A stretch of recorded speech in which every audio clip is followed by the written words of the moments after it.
Assalamualaikum warahmatullahi wabarakatuh. Selamat pagi teman-teman Rudat FM. Berjumpa kembali dengan Rudat FM kali ini di kota Jakarta. Hari Kamis tanggal 8 Mei 2025 pukul 9 lewat 25 menit teman-teman. Rudat FM kembali hadir di kawasan transit Duku Atas Jakarta. Masih pagi teman-teman, masih banyak traffic menuju ke MRT Jakarta untuk transit dari KAI Komuter dan menuju ke tempat bekerja tentunya ya teman-teman. Kesibukan pagi di kawasan transit cukup terlihat. Nah, Rudat FM hadir kembali di Jakarta setelah sekian lama ya teman-teman. Absen di Jakarta setelah beberapa waktu lalu ya kita menyelesaikan perayaan Idul Fitri 1446 Hijriah. Nah, apa yang bisa kita bahas hari ini? Hari ini tentu saja masih dalam suasana hari-hari yang mendung bagi Indonesia ya teman-teman. Di tanggal 5 Mei yang lalu 2025 BPS merilis kinerja ekonomi kuartal 1 atau kinerja ekonomi dari Januari hingga Maret 2025. Apa hasilnya? Indonesia kinerja ekonominya melambat ya teman-teman ke 4,87%.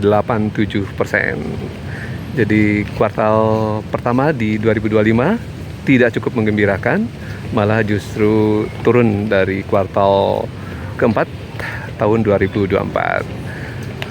Kalau dari year on year-nya tadi ya kinerja ekonomi kuartal 1 hanya 4,87%. Jadi turun banyak ya dari kuartal 1 2024. Sementara dari mantumannya dari kuartal ke kuartalnya dari kuartal keempat 2024 kurang lebih turun 0,98%. Tidak menggembirakan teman-teman.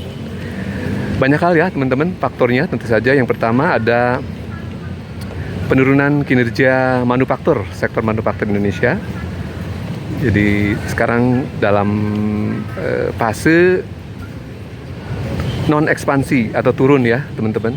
Jadi kinerja industri pengolahan yang merupakan salah satu andalan Indonesia karena tentu saja menyumbang lapangan kerja yang cukup banyak ya teman-teman.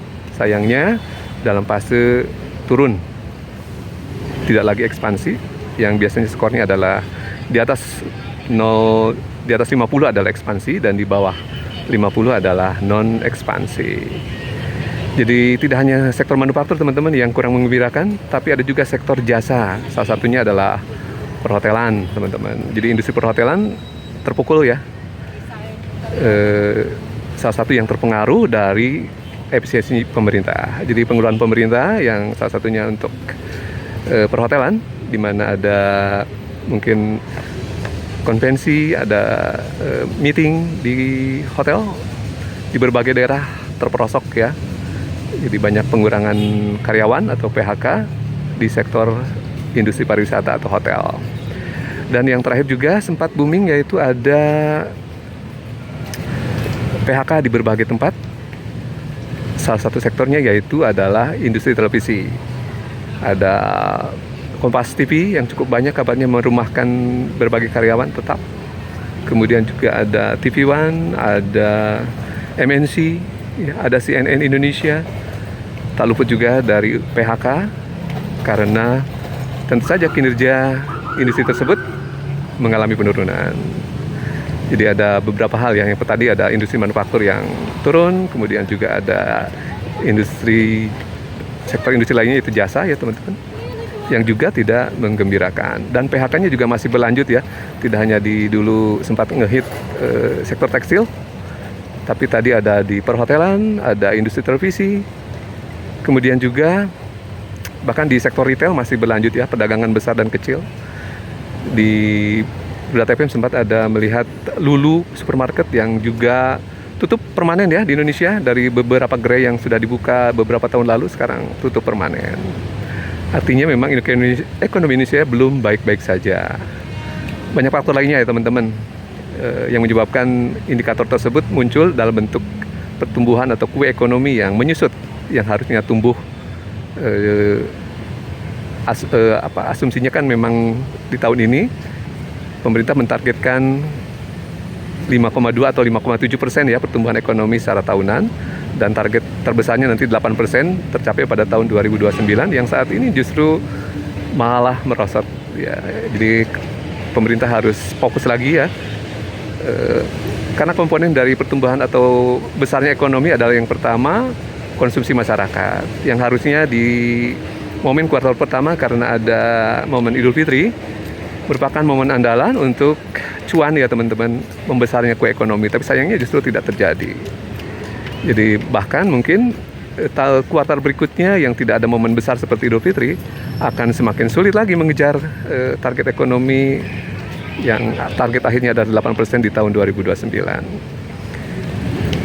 Ya demikian teman-teman ya, jadi agak berat nih ekonomi Indonesia, PHK di mana-mana, kemudian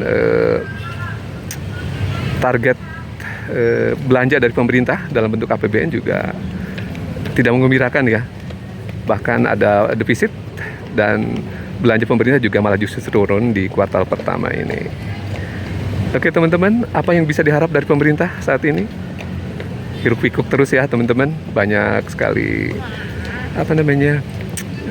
kontroversi dalam pengambilan kebijakan yang justru kontraproduktif dengan pertumbuhan ekonomi yang dilakukan saat ini. Terlalu fokus ke MBG, tapi MBG-nya juga banyak sekali kedodoran ya, terutama dalam mengejar target dan juga kasus-kasus keracunan di beberapa tempat. Ayo, Indonesia mau jadikan apa ini teman-teman? Oke teman-teman, demikian sekilas atau flash terkait isu ekonomi yang sedang terjadi di Indonesia. Lapangan kerja menjadi isu yang sangat krusial, di mana pengangguran juga semakin banyak ya. 7, sekian juta ada pengangguran terbuka di Indonesia. Belum pengangguran setengah menganggur ya teman-teman. Lapangan kerja yang dijanjikan 19 juta masih belum terlihat. Samar-samar ya nasib Indonesia ke depan, di mana angkatan kerja terus tumbuh, namun lapangan kerja tidak tersedia memadai.